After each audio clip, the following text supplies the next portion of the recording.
নমস্কার বন্ধুরা, মনকে ছুঁয়ে যাওয়ার মতন কিছু মুহূর্ত নিয়ে আসছি আপনাদের কাছে। বেরিয়ে পড়লাম মা, পিসি, আমার ছেলে এবং আমার হাজব্যান্ডকে নিয়ে কাঁচাকান্তি মন্দিরের জন্য। উদ্দেশ্য ছিল পিসিকেই প্রথমবার কাঁচাকান্তি মন্দিরে নিয়ে যাব। পিসি কোনোদিন শিলচর আসেনি, সে বলেই আমরা বেরিয়ে পড়লাম উদারবনের জন্য। আর কিছু কিছু শিলচরে যে দোকানপাটগুলো আছে সেগুলো তো পিসিকে খুব ভালোই লাগাচ্ছে, তার জন্য কিছু কিছু ভিডিও করে নিলাম, যাতে পিসি কোনো সময় যদি মনে পড়ে আমার কথা, তো ভিডিওসগুলো দেখে আমার কথা মনে পড়বে। এই হলো সুন্দরীমোহন ল্যান্ডটা ওদের খুব কাছের মানুষের, তো এটাও আমি ক্লিপ করে নিলাম। কিছু কিছু মুহূর্ত এমন ভালো লাগে যে এদেরকে বারবার যতবার দেখি তত কমে যায়।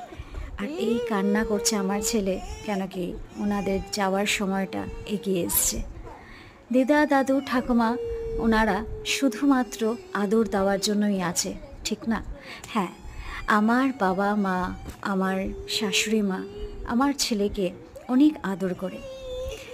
এই আদরটা যেন ও সবসময় ধরে রাখতে পারে, এই শিক্ষাটা যেন আমি দিতে পারি, এই কামনাই করি।